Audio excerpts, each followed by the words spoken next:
Hey there mga may loves, Gemini, thank you so much for always staying here with me in the channel, babes. Hey mga babes, no? Wala tayong gender dito sa babae, lalaki, LGBT, lahat welcome. Pwede rin pong i-switch yung mga roles no, dahil isa itong general reading. And at the end of the day, palagi po kayo may free will na free niyo pong gamitin anytime, anywhere. So yun mga babes, no? Hi sa ating mga new viewers pala. Ako po si Yen, tuloy po kayo dito at sa mga returning kong tambayers. Thank you sa inyong walang sawang pagtambay. And kung hindi niyo pa member po tayong other channel, link is down below sa ating description box. No, pag clinic niyo yan, mariredirect kayo agad doon. At doon ay nag-upload din tayo ng mga daily collective readings. No, ano man yung zodiac sign mo, pwede kang makinig at manood doon. Basta just take only what resonates with you guys. And yun nga mga babes, no? Timeless din ito, kaya naman just take only what resonates. At may free will kayo na pwede nyong gamitin, no? Like, it's up to you kung gusto nyo i-claim or not, no? Kasi baka yung ibang message ay para sa other viewers. At yun nga, wala tayo dito gender ba, lalaki, LGBT, lahat welcome. Cross-watchers ni Gemini, welcome ka din. Kung meron ditong Gemini placement sa kanilang natal or birth chart, welcome din kayo. So let's go ahead and check these messages here for you, Gemini. Archangel Michael, thank you so much together with the angel guides. Can we get messages for Gemini, please? What does Gemini needs to know? Can you please show me? Gemini. What does Gemini needs to know? Messages for Gemini, please.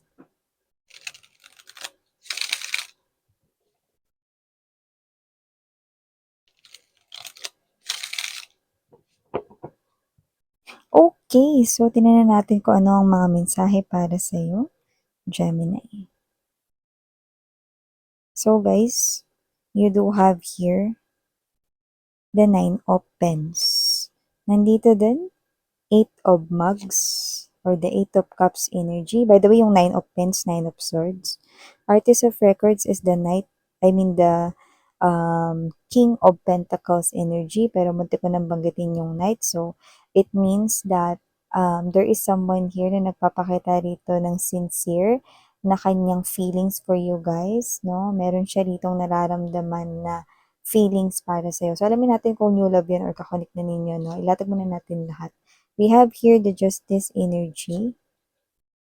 Nandito din, Six of Records or the Six of Coins energy. Four of Mugs or the Four of Cups energy. Explorer of Mugs or the Knight of Cups energy. Nurturer of Pens, okay? Or the Queen of Swords energy. And the Three of Brushes or the Three of Wands energy. So, yan. Nakita ko dito ng new love here for you guys. At kung sino man tong new love na to, nakikita ko rito na kung meron ka mang mga mood swings or may pagka-strict, may pagka-mataray ka, may pagka-suplado ka, no? This person right here, no? Yun yung inyong magiging parang turn on para sa kanya, no? So, with the Explorer of Mugs, this person right here, no, ay magugustuhan yung ganong klase ng katangian mo, no? So, nakikita ko dito that this person is coming up right sa inyong future. High chance na kung kayo ay single ngayon, hindi nyo pa siya nakikilala, no? So, yan yung nakikita natin dito. Pero nakita na ko na dito na energy na may mga couples out there na mga Gemini people, no? Na parang nagsisimula kayo dito makilala ang isa't isa at mas magsisimula ba kayong mas makilala ang isa't isa pag naging kayo na. At yung iba kayo na ngayon, kaya nakikita ko yung journey ninyo, para kayong, alam niyo yung galing kayo sa zigzag na linya or road, tapos biglang dederecho. So, ibig sabihin, tuloy-tuloy na yung dire-diretsong magganda or pagganda ng inyong koneksyon ng taong ito, no? So, pwedeng bago pa lang kayo nitong person na 'to, pero nakikita ko na kayo ay hindi lang basta magtatagal, may tsansa pa nga ritong kayong dalawa ay magkatuluyan. Bakit kamo? Sincere ang feelings niya sa'yo at posible talagang faithful itong tao na 'to when it comes to love, no? At ang maganda, nakikita ko rin sa energy niya, no, na mature siya at kaya niya mag-handle ng iba't ibang mga situations, mapa-family man yan, mapa-trabaho, career, negosyo, or love. Yan. So, nakikita ko rin dito mga babes, no, ang energy kung saan possible na meron kayo ritong puntahan, Gemini, na lugar, pero mukhang mapapagastos ka. Pero may part naman sa'yo rito na parang gusto mo talagang ibigay yun. Kunwari, o-order ka ng food for everybody, no? Or gutom ba kayo? Order ako ng pagkain na tapos ikaw magbabayad nun. Parang you feel like making libre sa kung sino man yung kasama mo sa trip na ito. Okay? Pwedeng company outing nyo kasi yan. No? Parang may kasama ka na bumili tapos nilibre mo din siya kasi sinamahan ka niya. Or this is you. Pwedeng maging galante ka rito na parang, ay, anong gusto ninyo? May banana Q shop doon. Ay, ilan tayo? Sige, te, bigyan mo nga tong lahat ng to ng banana Q. May gano'n siyang energy. Kung kayo ang tatapak sa energy na yun, maaari kayong manlibre rito, no? Nakikita ko kayo rito na parang kusa nyo itong gagawin. Okay? So, yan.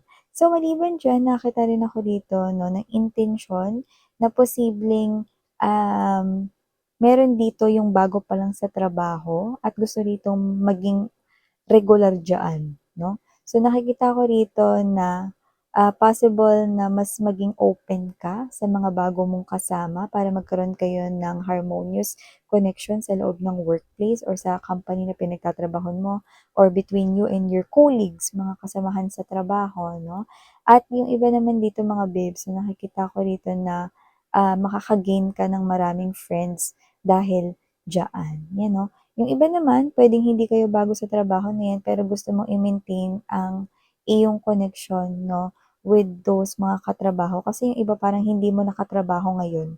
Para mo na silang friend at para mo na rin silang family, lalo na kung matagal na kayo dyan. So nakikita ko rito sharing food, kung marunong ka magluto, dinadamihan mo yun, no, para sa salo-salo kayo pag lunchtime, no? Or kung may merienda dito, dinadamihan mo yung merienda mo, luto ka na ng buong maha. Parang buong bilao na yun, no, kind of thing. No? So, you're someone here, no, na tingin ko, you're building a rapport, a strong rapport with your connections with the people around you, especially related sa iyong kaperahan or as long as your way of earning a living is involved. Yan.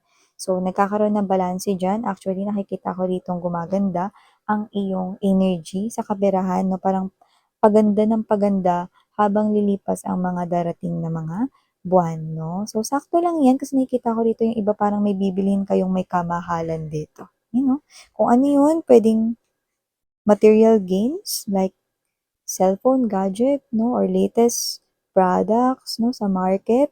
Pwede rin naman na kahit na ano yan. Basta parang mahal yung datingan eh, no?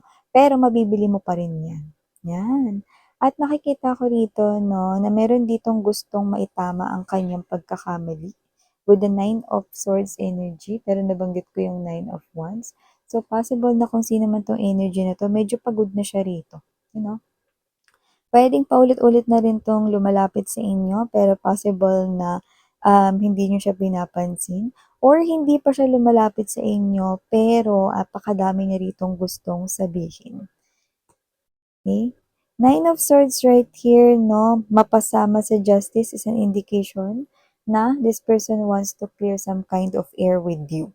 So, posibleng gusto niya rito, no, na bumalanse yung kanyang energy para bumalanse rin yung buhay niya, Gemini.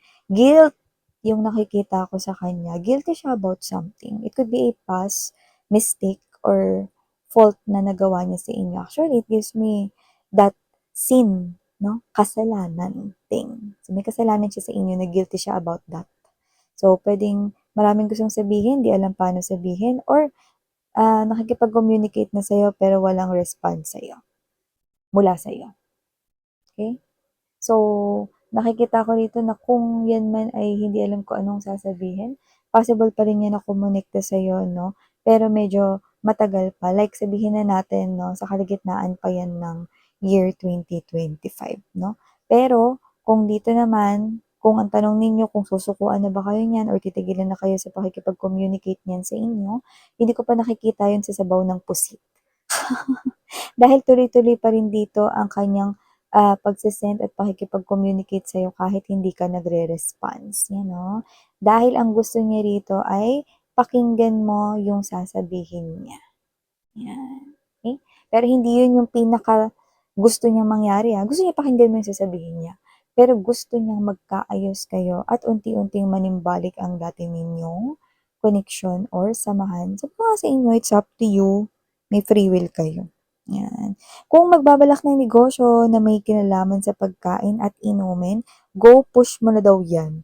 Kasi nakikita ko no, na yan ay papatok at dadala no, ng pasok ng pera sa iyo. You know? At gawin mo ito no, this summer. Yan mga babes na dahil nalalapit ng ating summer season din, di ba? Napakabilis lumipat ng kalendaryo. Konti na lang, no? Babaklasin mo ng January, tapos February na. 'Di ba? So, nakikita ko rito na kung nagbabalak magnegosyo, inumin or pagkain. Yan. So, maliban diyan nakikita ko rin dito, Gemini, okay, na meron ditong mag-aalok sa'yo ng parang ang ganda pakinggan pero tanggihan mo. Bakit? Kasi yun ay walang iba kundi bogus, scam at hindi legit. Okay? Yan ang nakikita ko dito paparating, no? At ang nakakaloka, kaya parang magiging tricky ito kasi maaring manggaling ito sa kakilala mo na hindi rin alam na yun ay scam or bogus or legit. So, parang dalawa kayo rito na posibleng magoyo. Yan. So, kung sino man to, energy na to, wala rin siyang alam dun. So, mas maganda na pairalin nyo rito ang inyong brain, mga mahal, no? At ang inyong intuition, kung nararapat bang tanggapin yan. Kung sounds like too good to be true or parang sounds like, no, magiging billionaire ka na in one day, naku, mag-isip kayo. Scam yan, no? Nakikita ko rito na scam yan. So, maliban dyan, Gemini, nakikita ko rin dito, no, na posibleng meron ditong tao na magbabalak na puntahan kayo, bisitahin kayo. Doesn't have to be galing sa malayong lugar, pero pwede rin naman na hindi mo in-expect na pupuntahan ka niya. Hindi naman siya yung energy na matagal na hindi mo nakita, Energy siya na nakikita mo, no? Pero parang may istorbo ka niya sa oras na may ginagawa ka, saka siya darating. Pwede siyang friend mo or whatever, no? Kasi yung pagdating niya, parang meron siyang favor sa'yo or may ipapagawa siya sa'yo. Hindi ko alam kung assignment ba to, or may project siya, or may inutos sa kanyang tas yung boss niya, tas di niya alam paano.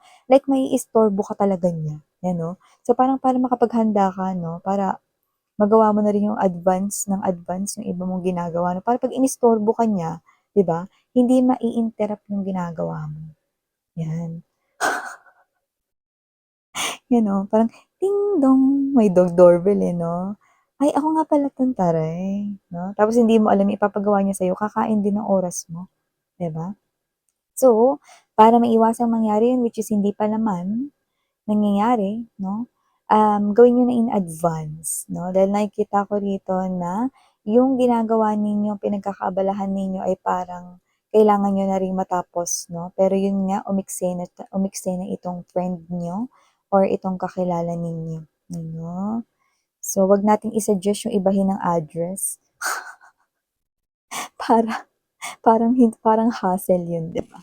So, maganda niyan, okay, manage your time well. Puwede niyo rin naman siyang tanggihan dito kung gusto ninyo, kaya nga it's up to you. Pero nakikita ko rito 'no, na yan ay isa sa mga malalapit sa life mo, okay? So, maliban diyan, Gemini 'no, dahil hindi pa tayo nawawala sa usaping pera rito, possible na meron ditong mangutang sa'yo, pero 'wag mo siyang pautangin dahil, babayaran ka rin niya, pero malamang okay, sa dulong-dulo pang quarter ng 2025, tandaan mo January pa lang. Kaya 'pag inutangan ka niya ngayon 'no, malamang November or bare months ka pa niya bayaran. So, siyempre ayaw natin 'yun. Okay, maririnig mo sa kanya yung sa sahod ko or 'pag nagkapera na si ganito or kapagka kumita ako sa may darating akong pera, ay nakikita ko dito na kung sino man 'yan, babayaran ka niya sa bare months pa. Magbabayad pero malayo pa. Siyempre nasa inyo 'yan kung gusto niyo siyang pautangin or hindi. Okay, sa mga babes, yung mga nakuha ko dito may mga clues. Possible na kayo ay isang music lover na parang may dala-dala na talagang earphones or may nakasapak ng earphones sa inyong tenga. Biyahe papasok sa school, work, no? Or pauwi, no? Mga ganyan. So parang part na ng inyong daily routine ang pakikinig ng music. So ito na mga babes na mga mensahe nakuha ko para sa iyo, Gemini. Muli ako ang inyong Yana Onni. Sarang hiyo, love in light. Annyeong!